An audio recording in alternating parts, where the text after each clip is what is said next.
gentlemen, c'est un grand honneur de pouvoir vous recevoir ici aujourd'hui. C'est vraiment un plaisir, un grand honneur. Je vous remercie infiniment au nom de toute l'équipe de la Cinémathèque et de tous les présents, je pense. Merci beaucoup. Mais non, c'est un grand honneur pour moi, parce que je dois vous dire, c'est la première fois de ma vie qu'une cinémathèque m'invite à faire une programmation. Et d'ailleurs, c'est la raison pour laquelle je ne sais pas exactement, je sais faire une conférence, je sais faire un séminaire, là on fait ensemble, mais je ne sais pas introduire une programmation, puisque c'est ça que vous m'avez demandé, et vraiment, je vous remercie beaucoup. Pour moi, c'est un énorme plaisir. Donc, vous voyez, hein, et puis je suis très intimidé par tous les gens ici. Alors, je vais parler peu, pas longtemps. Enfin, voilà. Il faut laisser la place au film, mais je tiens beaucoup à vous dire que j'aimerais beaucoup discuter avec vous. Même c'est difficile quand on est très nombreux, mais voilà, on pourra parler des films ensemble. Je ne suis pas le seul interlocuteur. Voilà. Et surtout, je ne suis pas un spécialiste de cinéma du tout. Je ne suis pas même un cinéphile au sens français du terme. Donc, ce que j'ai fait pour introduire rapidement ce que vous allez voir, j'ai mis quelques noms avec quelques dates. Je vais essayer de vous dire de quoi il s'agit. Les noms et les dates, c'est Botticelli 1485, Georges Bataille 1929, Desnos 1928, ou Man Ray, Brecht 1940-1955, Eisenstein 1925, Shklovsky 1925, Bazin 1951, Pasolini 1963-1965, Godard 1999. Je vais passer comme ça entre les films que on va vous montrer. Il faut que je fasse un remerciement particulier à Antonio Preto, parce que en fait, je l'ai vu à Porto la semaine dernière, et je lui ai dit, mais ça serait bien qu'il y ait un film de Manuel de Oliveira. Mais moi, je ne les connais pas très bien, donc moi, je vais voir un film que je n'ai jamais vu dans cette programmation, grâce à vous, et je vous en remercie beaucoup. Alors, Botticelli 1485, c'est parce que il y a un lien pour moi, depuis que je travaille sur les images, et en particulier de la Renaissance, entre la question visuelle et la question poétique. Pour le dire très simplement, en général, les tableaux les plus célèbres de Botticelli, La naissance de Vénus, par exemple, ce sont des poèmes, pardon, ce sont des tableaux,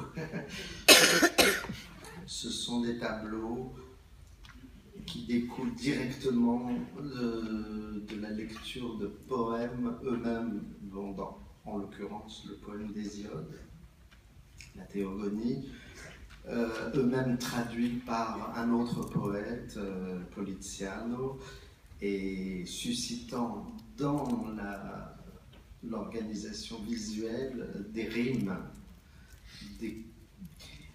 Un poème, en fait, si je ne sais pas ce que c'est qu'un poème, si je suis un enfant, je regarde un poème, je vois deux choses. Je vois premièrement que c'est des phrases coupées, qu'il y a des lignes coupées, à la différence de la prose.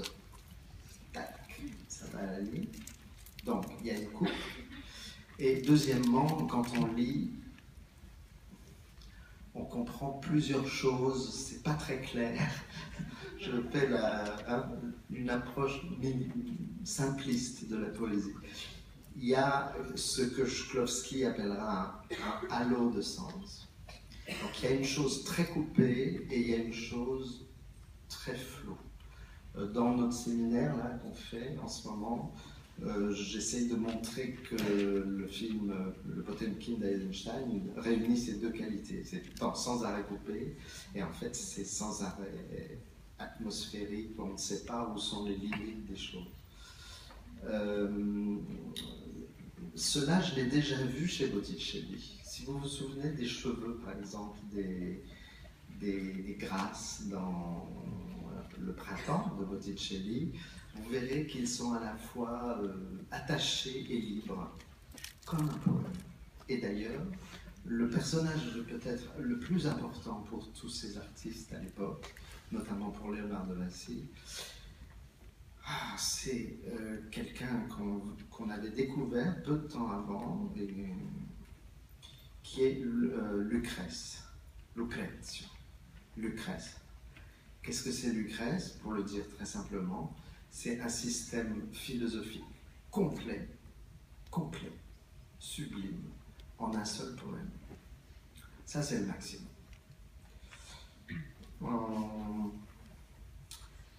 Bataille 1929, c'est quand j'ai travaillé sur la revue Document et le surréalisme, je me suis retrouvé devant une revue pleine de montages, j'appelle ça montage, même si c'est pas du cinéma. Donc on n'est pas encore dans le cinéma.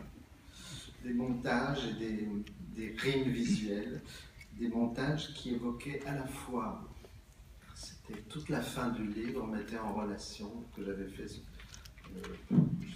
en 1995 sur Bataille, mettait en relation Bataille, Aby Warburg et Eisenstein, déjà Eisenstein. L'idée, c'était que les espèces de rimes visuelles créées par Georges Bataille, de façon à la fois philosophique et poétique, avaient beaucoup à voir avec les atlas d'images de Aby Warburg, et en particulier quand Warburg, dans son atlas, Mnemosyne, construit une sorte d'archéologie, par exemple l'archéologie de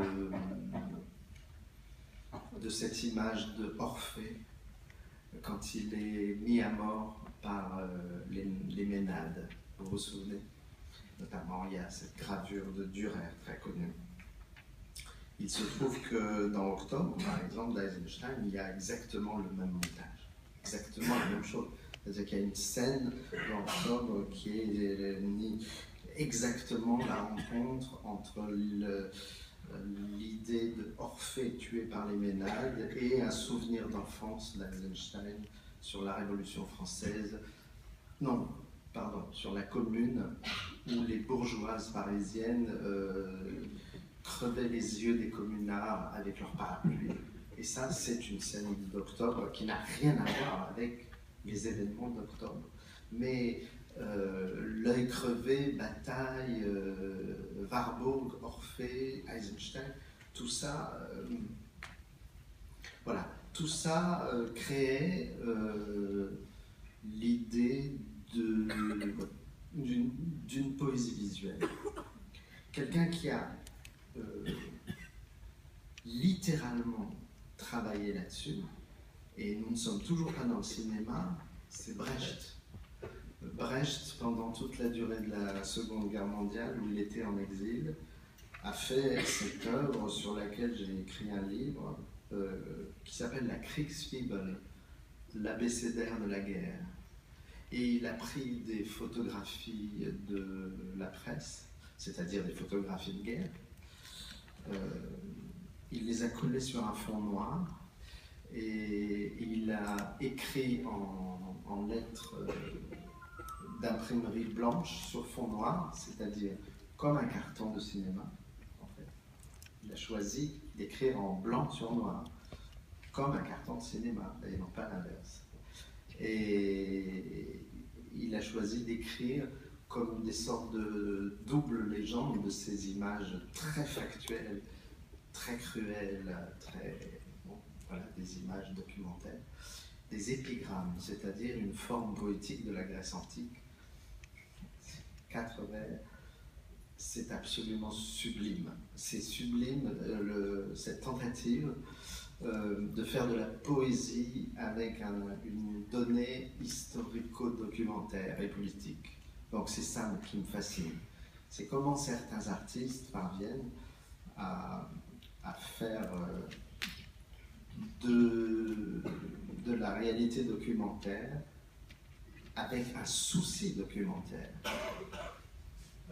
une réalité poétique. C'est ça que fait Eisenstein dans le Potemkin. C'est un film qui a certains aspects documentaires. On essaye de le voir très précisément dans notre séminaire. Notamment, il y a des plans documentaires, il y a des plans qui n'ont pas été tournés par Eisenstein. Il y a un personnage de la Révolution de 1905 qui joue son propre rôle dans le film. Donc, voilà. En même temps, c'est un poème. C'est un poème parce que chaque plan est pensé comme un vers. Cut. Vous voyez, comme un vers. Ça ressemble beaucoup à la poésie contemporaine sur les mêmes sujets de Pasternak, de Mayakovsky. Et ça a été théorisé par Victor Shklovsky. Ça y est, là on est dans le cinéma. Victor Shklovsky qui a écrit un article en 1927 admirable sur la question du cinéma de poésie, sur la poésie au cinéma en tout cas. Tout ça contemporain, par exemple, des commentaires par Jacobson, du grand traité de poétique, comment dire, populaire, celui de Dante, celui du De Vulgari Eloquentia, celui où il est question de la poésie en langue vulgaire. Le cinéma, c'est de la poésie en langue vulgaire. C'est exactement ça. En tout cas, c'est ce que dira Pasolini. Et Jacobson avait bien vu comment Dante traduisait le grec, c'était quel mot? Diesis. Le grec diesis et le latin versus dans la langue vulgaire, volta. Volta. Il disait qu'un vers poétique, c'est une volta, c'est-à-dire un mouvement qui tourne et qui retourne. Là, je suis en train de penser au film de Maria Corcuta, que vous verrez tout à l'heure. C'est un film avec des boucles. Ça a à voir avec ça, et ça a à voir avec l'idée qu'un film, ça c'est le meilleur endroit ici pour dire ça, un film, ça retourne. Vous voyez, un cinéaste tourne un film. On dit comme ça en français. Vous dites comme ça aussi? Tourner un film? Ah oui. Donc en français, on dit ça. Tourner un film. Simplement, chaque fois que vous le voyez, là, ici, il retourne le film. Tourner, c'est retourner. C'est la volta.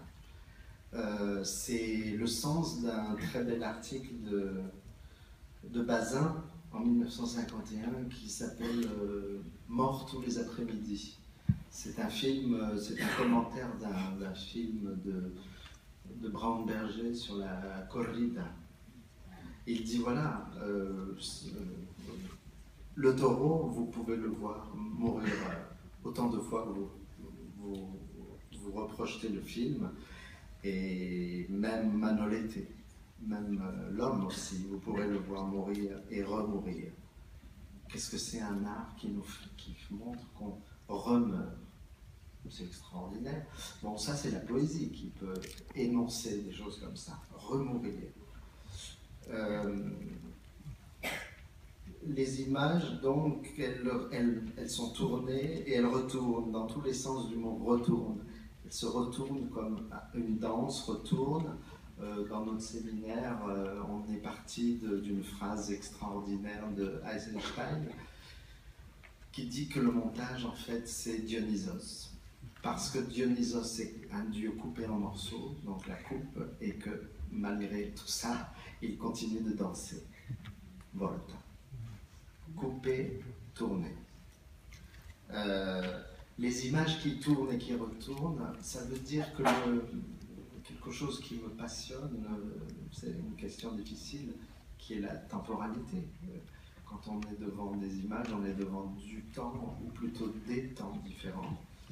Et là, aussi bien dans les cycles de tableaux de Botticelli, où les choses tournent et retournent, je pense à cette illustration de Boccaccio, l'histoire de Anastasio, c'est un cauchemar complet.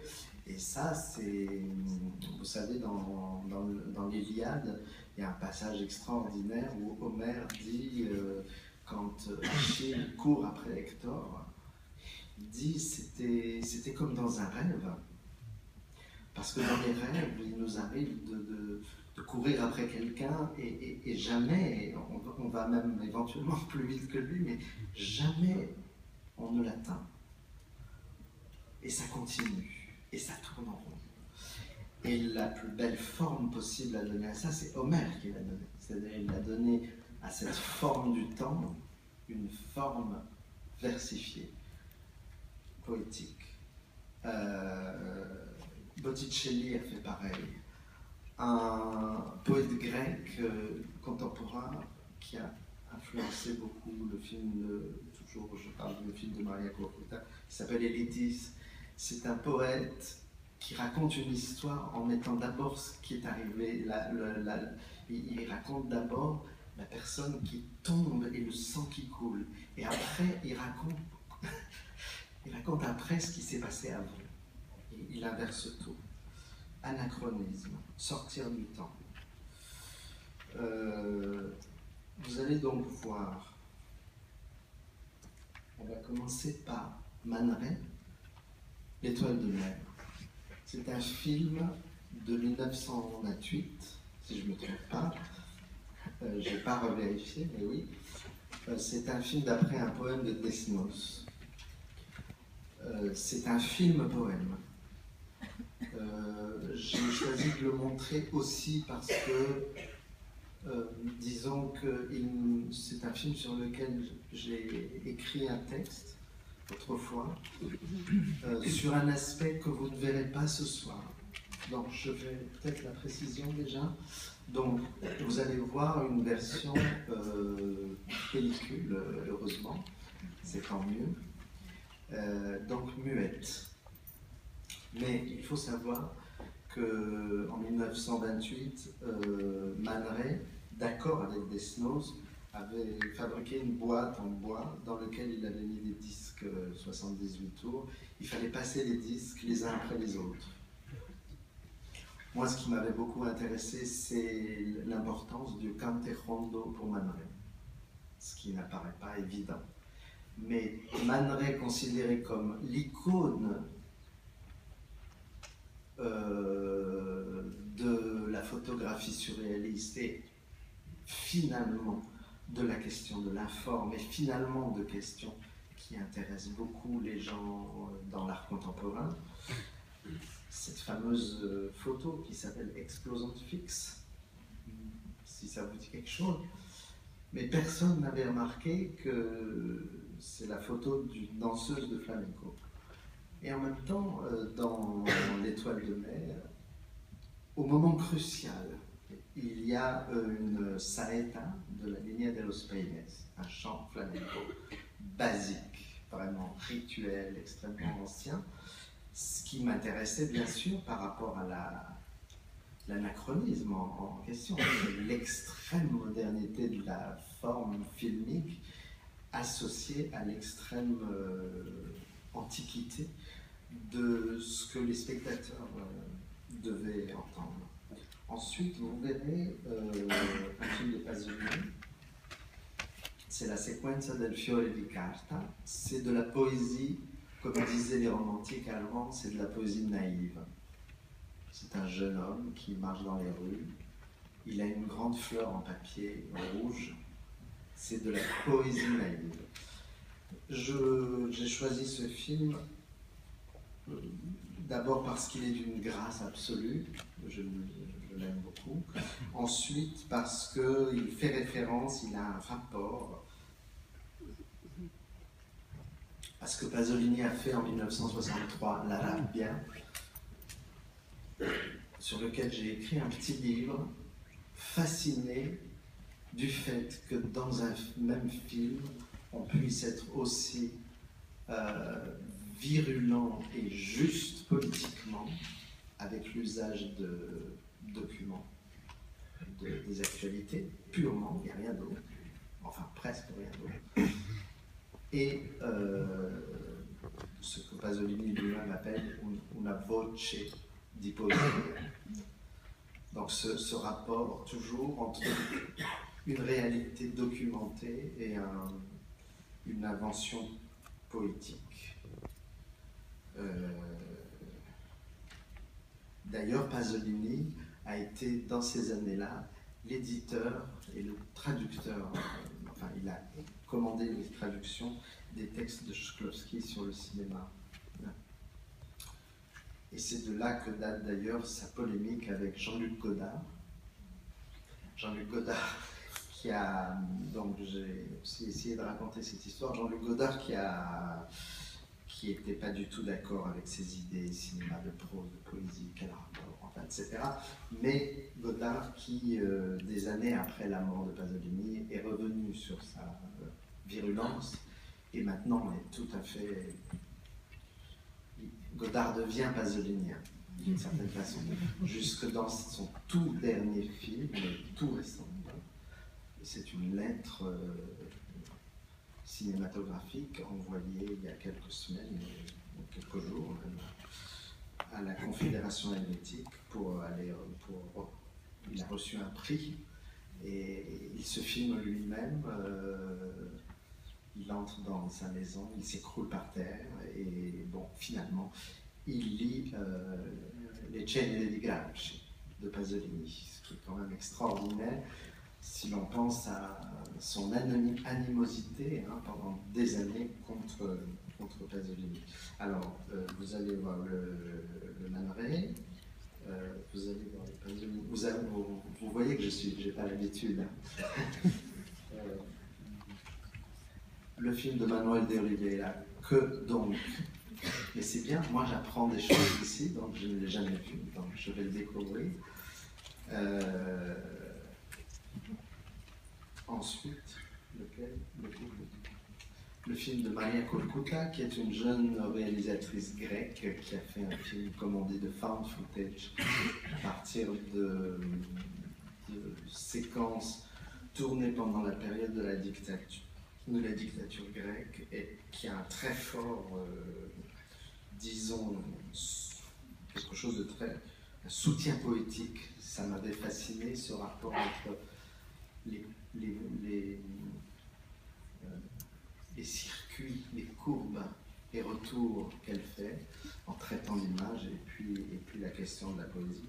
Et finalement, vous allez voir un film que je considère comme un chef-d'œuvre, qui est un film de Farrokhzad, qui était en fait une jeune poétesse, une poétesse iranienne. Qu'est-ce qui a fait, bon, peu importe, c'est dans la biographie, que cette poétesse qui avait un style complètement lyrique, qu'est-ce qui a fait qu'elle a réalisé ce documentaire accablant, précis, terrible? Je vous préviens, les images sont dures. C'est un documentaire sur une léproserie en Iran. Mais plus je vois ce film, plus je suis ébloui par le montage. Et naturellement, il y a les poèmes de cette femme qui, comme des oiseaux, ça flotte au-dessus des images. Et c'est des poèmes complètement, là aussi, sentimentaux et naïfs d'une certaine façon. Vous savez, c'est pas des poèmes d'avant-garde, c'est des poèmes. Et ce contraste entre poésie et une sorte d'état des lieux et des corps de ces gens. Bon voilà, il fallait vraiment qu'on termine cette soirée avec ce film de Farrokhzad. Voilà, je vous remercie.